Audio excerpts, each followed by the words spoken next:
Welcome to another edition of Bridging the Gap. I'm Johnny Angel, and this is my partner, Byron Nash. Welcome, everybody. How you feeling, man? I'm feeling great, man. I'm feeling great. How about yourself? I'm doing wonderful. I'm doing a lot of reminiscing, and I was thinking about how important the fan base is. Yeah. And I'm thinking of my years in this business as 57 years, and it's like I think about the people that I started with, and most of them are still with us. Yeah. They follow us. Like they put a fan club together for us when we were doing stuff with 3WS. Yeah. And they had jackets and they had buttons made up and all these great things, right? And then when I made my comeback after I was sick, and we played at the casino, and the fan club, the people who've been with me forever, were the first ones to buy tickets. That's and great. It was like, and to see that again was just amazing, man. Yeah, I teared up. You know what I mean? Yeah, it's interesting because fans today are a little different than fans of yesterday, and I only mean that in the sense of having the technology to then have access to the people that you are fans of. It's a completely different thing. You know, back in the day, if I wanted music, I had to actively go to the store and buy that music because I was such a fan.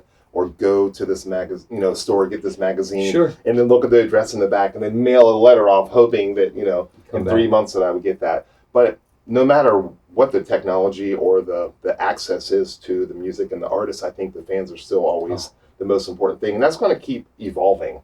You know, I think the most important thing is how are you touching people. When you said it changed, it really changed. When our fan club first got together, they would send out a mailing list, and you joined up on the mailing list, and they would send letters out with the schedule where we were performing and so on. But now it's just a matter of going on your phone and going, see you tomorrow night at so-and-so. You know what I mean? I think the difference too is that having a fan in China now doesn't seem so far-fetched. Now you can have fans from all over the world, and it actually broadens it out. So if the artist can really understand how to utilize that tool, they can grow their fan base and touch a lot of people in a different way that they didn't really think that they could before. Really, really can. And it's but the reminiscent part is what's great for me. Yeah. You know what I mean? I still have letters of people who wrote to when I was working a little bit of 3WS. You know what I mean? And they would say, Johnny, blah, blah, blah, blah, blah, blah, blah. Or I can still hear your laugh in the morning on 3WS. Yeah. On the morning zoo. You know what I mean? Because you're part of their lives, right? Yeah, so absolutely. And music does that. I was thinking, it kind of connects to my album for the week. I was thinking about what really changed again, it was a technological thing. Music video.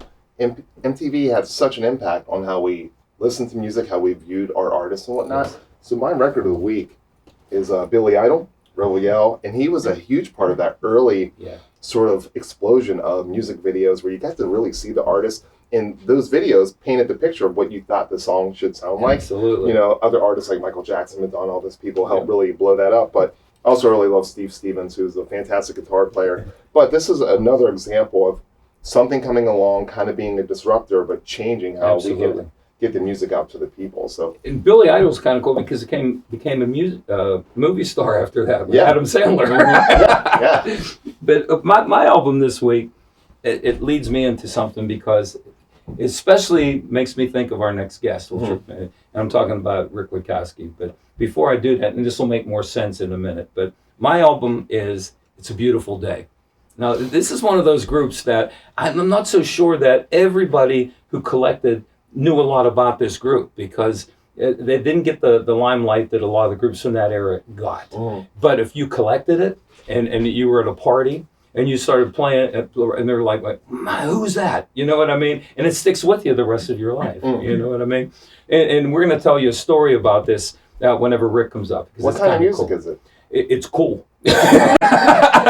Oh, that. I mean, it's rock, it's bluesy, it's pop, it's you know what I mean. But what I like about it is, and it's really mellow. It's even some backseat memories type music. You know what I mean? Whoa. But anyway, it's a great album, and we'll talk about it when Rick comes up because you'll see why. All right, guys, stay tuned. We'll be right back. Jack in the Box. Welcome to Jack in the Box, and you know what? I got another great story for you. The Vocal Group Hall of Fame and Museum. I was associated with these folks for a few years, and this is the original poster from the original induction ceremony and the concert that we had at Montemuro's. In fact, if you look down there, That is the original Vocal Group Hall of Fame induction concert, signed by all the artists. And there's the sweatshirt that they gave to Bill Pinkney, who was one of the performers there, right? Because it's a Ginchy thing. Have a Ginchy day.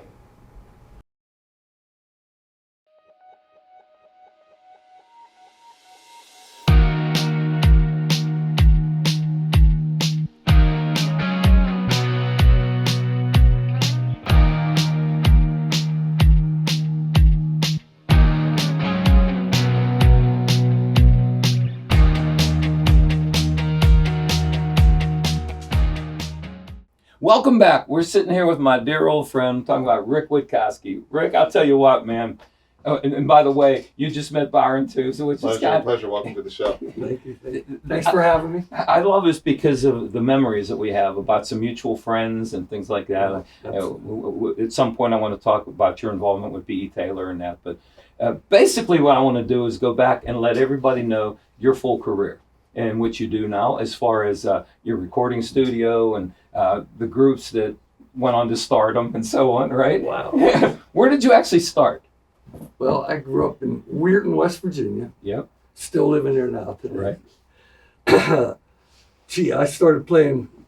I first started playing music, after I watched the Beatles on Ed Sullivan. Okay. Like so many other musicians we know in the Valley. I said, that's what I want to be. And I talked my parents into getting me a drum set. So I started on drums, but I had friends come over from school. We'd come over to the house and they'd bring their guitars. Yeah. And I'd be playing drums and they'd be playing. I'd say, show me how to do that. Let me, pick up the guitar. And so my parents bought me a guitar on my 16th birthday. So started playing guitar and drums. I was in a band, couple of local bands. One of notoriety called People's Choice. That was like my first popular band in that area. Yeah. And then we changed our name to Scheherazade. Don't ask me why. And you spell it out. So many people did not know how to pronounce that name. Scheherazade? Is that what you call it? But anyway, and our big claim to fame, I got to tell the story. We got booked at the College of Steubenville by our friend Charlie Pappas. You know Charlie Pappas? Absolutely. That was one of his, he started getting into promotion then. He had our band open for the Allman Brothers at the Student Union of Franciscan University in Steubenville, Ohio. And this was 2 weeks before they recorded their iconic Live at the Fillmore there on the road. So our band, we opened for them. We're set up on one end of the Student Union. They're set up against the other end. And I didn't really even know that much about them. Yeah. And so we do our set, and it's all covers and stuff and that. Yeah. Then everyone's sitting on the floor, and then they start up. And I was just like so blown away. Then it's like they're doing Mountain Jam at the end, this long jam. And I'm like, and then I get tapped on the shoulder. It's our lead singer. He goes, hey, come on, we got to go play. I said, we got to follow that? And then now I'm not kidding, he looked at me and said, wow, you think they're good? he didn't get him. He was like 10 years older than me. Okay. And so we had to get up after the Allman Brothers play, and we got up on the other stage, and we started out with the get on up and dance to the music. Yeah. Here comes J-Mo.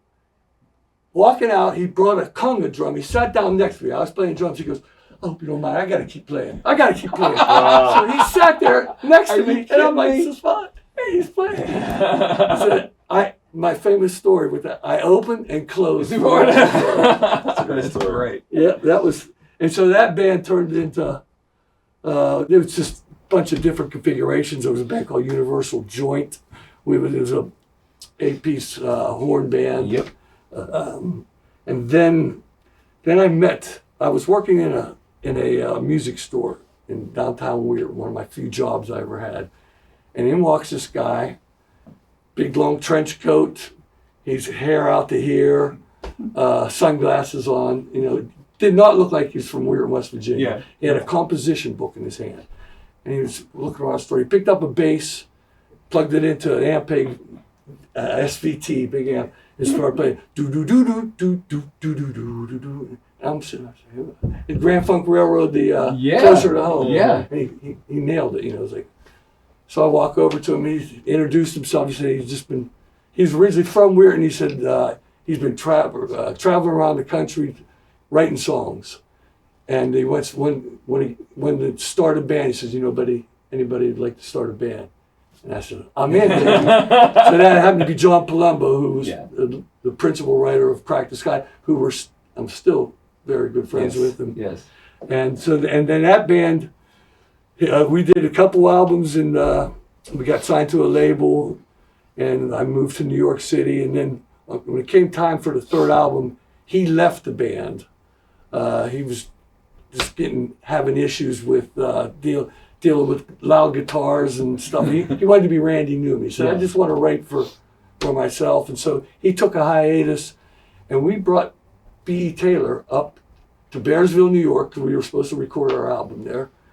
And I never really known him. The only time I saw B.E. Taylor was there's this place called Terrace Lanes. I know Terrace Lanes. You know Terrace Lanes? Absolutely. And on Sundays, you could get in, and they let underage kids get in. So I went up, I got to see him. First time I got to see a Marshall Stack, the guitar player had a Marshall Stack, and B. Taylor is like, we're all sitting on our floor, and he comes out, and this is right after the Woodstock movie. Oh, yeah. And the first thing he did, he walked out and did the country joke.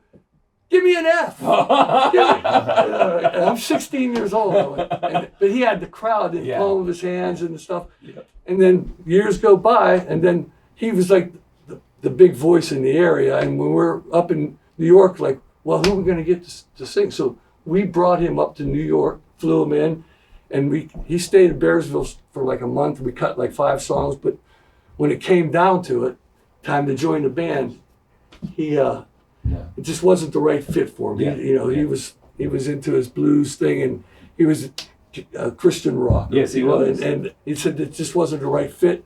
So we did one more album, went and toured and stuff, but then that band broke up.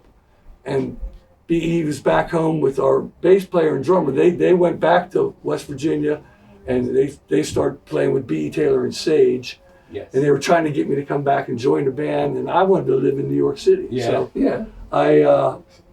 had an apartment there. I wasn't quite married yet. I wasn't married yet, but we had a great place on West End Avenue, Upper West Side, and I just wanted to get into producing music. I worked for a production company, and they kept trying to bring me back, and finally, they're good friends of mine, and everything. So finally, their guitar player quit. They said, can you just please come back and play with us till we find another guitar player? Yeah. And I said, okay, I'll do 1 month for sure, because I know it's going to take you that much time to find somebody, break them in. 3 months max. After 3 months, I'm going back to New York. That was January 1st, 1980. And I started with the B.E. Taylor Taylor group, and the rest is just like... That's right. So it's what great got stuff. you into production? Well, I'll tell you exactly what got me into it. We got signed to a national label. Our first album was recorded at Columbia Studios B, and by this major engineer and famous studio. Second album was done at Record Plant, but our records didn't come out like I wanted them. Like we had 3 producers. They were 3 novice guys, and we were kind of trying to produce as a band too, and it just, the records never sounded like I wanted them to sound, like I knew how they could sound. And so when I started working with B.E. Taylor Group, we owned rehearsal. I mean, we rented a big rehearsal space, and our manager had bought a Tascam 8-track, and we had voice of the theater speakers that were set up in this. It was a huge place, and we just start learning to make demos. This is before digital reverb. Yeah. Yes. This was a huge place. It used to be it was a fallout shelter, and this place was so big that when the Madonna High School baseball team, when it rained outside, they would come in and have batting practice in this place, because we had a section partitioned off, but it was all a huge room, and we'd put a speaker at the end of the room and send our drums back out and mic the snare drum. and get that sound. Yeah. This is before sound. Yeah. So we learned and there was a shower there, a tiled shower. Yes. We put the amp in there and then get the Yes. Yeah. So Right. and we just kept doing it. And then I got an opportunity to do. After Crack had broke up, John Palumbo was still writing songs, and he contacted me. I was living in New York at the time, and he was saying, I'd love to do some more music together. You want to do anything with me? I said, absolutely. I'll be Mick Ronson, you be David Bowie. I'll be your guitar player, but I want to produce. Yeah. And she said, absolutely. So we ended up, he had a manager, he was living in Baltimore at the time. He had a manager come up, put up some money for the album, and I started producing that record, thinking it was a John Palumbo solo record. Turns out, we were still all signed to Life Song Records, individually and collectively as Crack the Sky. So the record got finished, and they decided to call it Crack the Sky. White Music was the name of the record. Yeah. And but I got my first production Right credit working on that record. Sweet. Yeah. Sweet. Yeah, we can Talking tell. a lot. No, No, yeah, we love let's it, get into man. We love it. But you got to understand the history. I know a lot about you because we worked together and we were friends and a whole bit. But and I first really got introduced to you through 3WS. I've Right. seen you and everything, but then we worked together with a lot of things there, and it's kind of cool. And when we were talking earlier, I was talking about this one particular album. It's called "It's a Wonderful Day." No, it's a beautiful day. Yes. I picked up my good friend Steve Hansen, who lives a minute and a half from his place. We came over, and I was at his house, and I said, "It's a beautiful day, isn't it, man?" And then he tried to get Siri play "It's a Beautiful Day" by the B.E. Taylor Group, and Siri played anything but that. And it kept playing, and it didn't understand a word it said. Then finally, "It's a Beautiful Day" came on, the band, and we listened to White Bird. Yes. And then we walk into here, and I see you having that album. I'm like, oh my God. It was Vuja Day. Awesome. It's a great record. Oh, I heard you say you didn't know. I didn't know that record. It's You'll really want cool. it though. I know. Song White Bird. I think the song White Bird. It's like the whole side. It is. right. It is. Of Yeah. the record. Well, at least most of it. I'm pretty sure. It's killer. Yeah. But we do this segment now. It's called Rapid Fire. And we're going to throw 4 questions at you. We'll say something old, something new, something treasured, and something true. So, something true. right. So I'll start it off since you can't use the phrase "I'm old." So we're going to say something. Yeah, I was going to say old is me, No. myself. Most of our age, that's what we say. But anyway, something old. My 57 Strat. There it is. Yeah. Something new. Something new. I just bought a new Eastwood baritone guitar. So that's my newest purchase. Nice. Yeah, I've never had a baritone. No. That's my And next something one. treasured. Treasured. My wife. That's a great answer. Yes. Something true. Something true. Jesus. Yes. Amen, brother. Yeah. I love it. What we're going to do next, we're going to take a little pause, and when we come back, you want to jam? Oh, absolutely. Let's have a little jam session here. Yes. We'll be right back. Let's do it.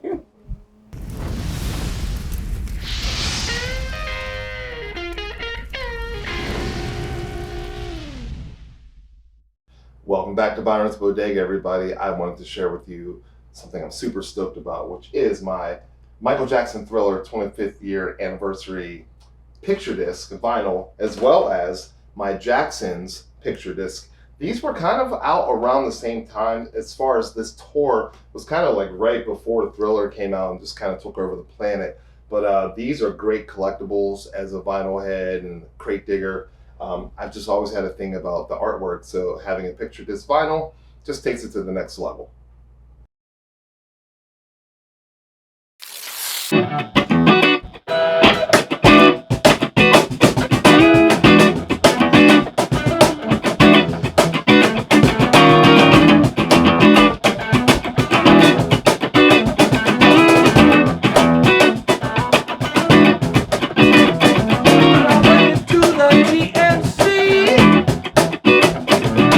Told them what was wrong with me.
Oh, that's what I'm talking about.